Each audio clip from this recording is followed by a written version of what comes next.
사랑하는 하여목 가족 여러분, 안녕하세요. 김소명 목사입니다.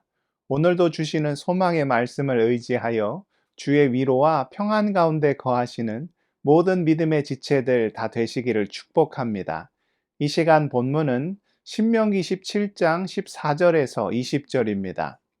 내가 내 하나님 여호와께서 내게 주시는 땅에 이르러 그 땅을 차지하고 거주할 때에 만일 우리도 우리 주위의 모든 민족들 같이 우리 위에 왕을 세워야겠다는 생각이 나거든 반드시 내 하나님 여호와께서 택하신 자를 내 위에 왕으로 세울 것이며 내 위에 왕을 세우려면 내 형제 중에서 한 사람을 할 것이요 내 형제 아닌 타국인을 내 위에 세우지 말 것이며 그는 병마를 많이 두지 말 것이요 병마를 많이 얻으려고 그 백성을 애굽으로 돌아가게 하지 말 것이니 이는 여호와께서 너희에게 이르시기를 너희가 이후에는 그 길로 다시 돌아가지 말 것이라 하셨음이며 그에게 아내를 많이 두어 그의 마음이 미혹되게 하지 말 것이며 자기를 위하여 은금을 많이 쌓지 말 것이니라.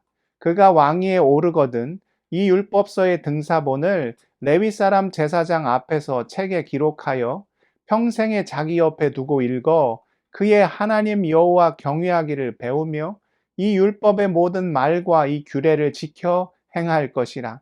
그리하면 그의 마음이 그의 형제 위에 교만하지 아니하고 이 명령에서 떠나 좌로나 우로나 치우치지 아니하리니 이스라엘 중에서 그와 그 자손이 왕위에 있는 날이 장구하리라.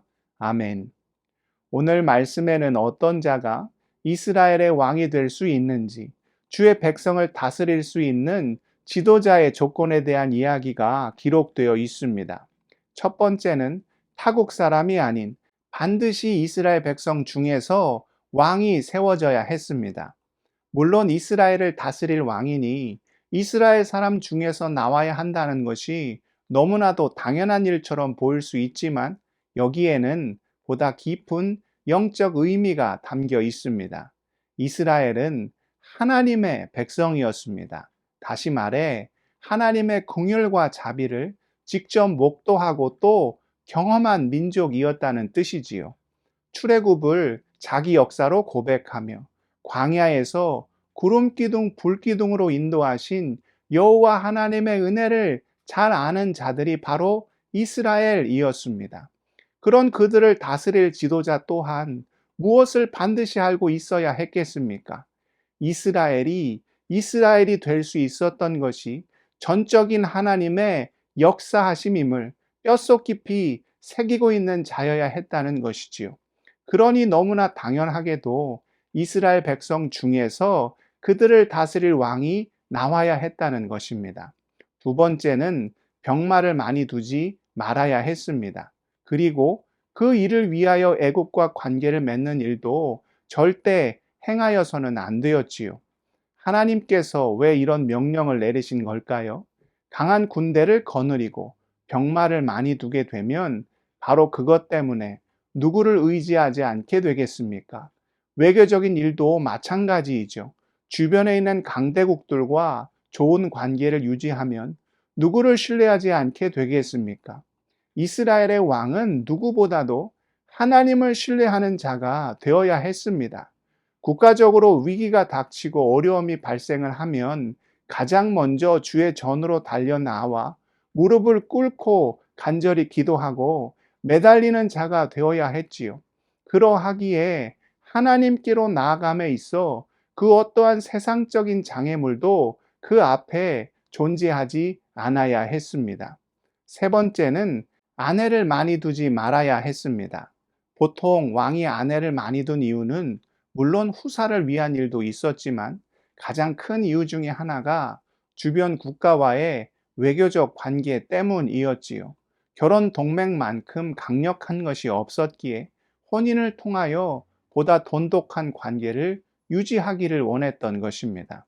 그렇게 하나님이 아닌 주변 나라와의 외교적 관계를 의지하는 것도 커다란 문제였지만 그로 인해 발생하는 더 심각한 영적 위기가 무엇이었습니까? 우리는 솔로몬의 예를 통하여 그것이 어떠한 것인지를 너무나도 잘 알고 있지요. 열왕기상 11장 3절에서 5절입니다. 왕은 후궁이 700명이요 첩이 300명이라 그의 여인들이 왕의 마음을 돌아서게 하였더라. 솔로몬의 나이가 많을 때에 그의 여인들이 그의 마음을 돌려 다른 신들을 따르게 하였으므로 왕의 마음이 그의 아버지 다윗의 마음과 같지 아니하여 그의 하나님 여호와 앞에 온전하지 못하였으니 이는 시돈 사람의 여신 아스다롯을 따르고 암몬 사람의 가증한 밀곰을 따름이라. 솔로몬은 후궁이 700이요 첩이 300이었습니다. 이 모두가 주변 나라와의 외교적 관계 때문에 벌어지게 된 일이었지요. 그런데 문제는 그 여인들이 그냥 온 것이 아니라 그들이 믿는 우상들을 이스라엘 공동체 안으로 끌고 들어왔다는 것입니다. 결국 어떤 일이 일어나게 되었습니까? 솔로몬 왕을 하나님께로부터 돌아서게 했을 뿐만 아니라 이스라엘 백성 전체의 마음을 주님께로부터 멀어지게 하는 우상 숭배의 죄를 짓게 만들었지요. 바로 이런 일을 염려하셨기에 우리 하나님께서는 이스라엘의 왕이 될 자에게 결코 아내를 많이 두어서는 안 된다. 아주 강력하게 경고하셨던 것입니다. 그리고 마지막으로 이스라엘의 왕이 될 자는 반드시 하나님의 율법을 가까이 해야 한다 이야기하셨습니다. 사실 이스라엘의 진짜 왕은 누구십니까? 오직 여호와 하나님이십니다. 이스라엘의 지도자로 세움받은 자는 세상적 개념의 군왕이라기보다는 오히려 하나님의 뜻을 공동체 가운데 실현하는 하나님의 대리자에 가까웠습니다. 아무리 왕이라 하여도 결코 자기 마음대로 할 수가 없었지요. 그래서 이스라엘 역사 가운데 어떤 일이 있었습니까? 악하디 악한 아합 왕이었지만 나봇의 포도원을 빼앗으려 했을 때 처음에 그가 아무것도 할 수 없었던 것이 나봇이 하나님의 말씀을 언급하며 그 땅 팔기를 거부하였기 때문이었죠. 아무리 왕이라 하여도 하나님의 말씀을 어길 수 없어 그가 몸져 눕게 되었을 때 그 하나님의 뜻을 거스르며 결국 악한 일을 행하게 만든 것이 누구였습니까? 이방 여인 이세벨이었습니다. 이 이야기 속에서도 왜 하나님께서 아내를 많이 두지 말며 특히 이방 여인과 결혼하지 말라고 하셨는지를 잘 깨닫게 됩니다. 아무튼 이스라엘 왕은 자기의 생각보다 누구의 뜻을? 하나님의 뜻을 더욱 앞세우는 자여야 했습니다. 그러하였기에 그 누구보다도 하나님의 율법을 가까이 하며 모든 이스라엘 백성 앞에서 그 규례를 몸소 실천하는 모습을 반드시 보여야 했지요. 사랑하는 믿음의 지체 여러분, 성경은 우리 또한 하나님께서 친히 세우신 왕과 같은 자임을 분명히 가르쳐 줍니다. 베드로전서 2장 9절입니다. 그러나 너희는 택하신 족속이요 왕 같은 제사장들이요 거룩한 나라요 그의 소유가 된 백성이니 이는 너희를 어두운 데서 불러내어 그의 기이한 빛에 들어가게 하신 이에 아름다운 덕을 선포하게 하려 하심이라.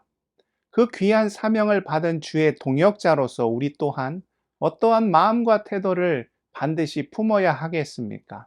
주의 은혜를 기억해야 합니다. 주님 외에 다른 것을 의지해서는 안 됩니다. 무엇보다 주의 말씀을 늘 기억하며 오직 그 뜻을 행하는 삶을 우리가 살아야 하지요.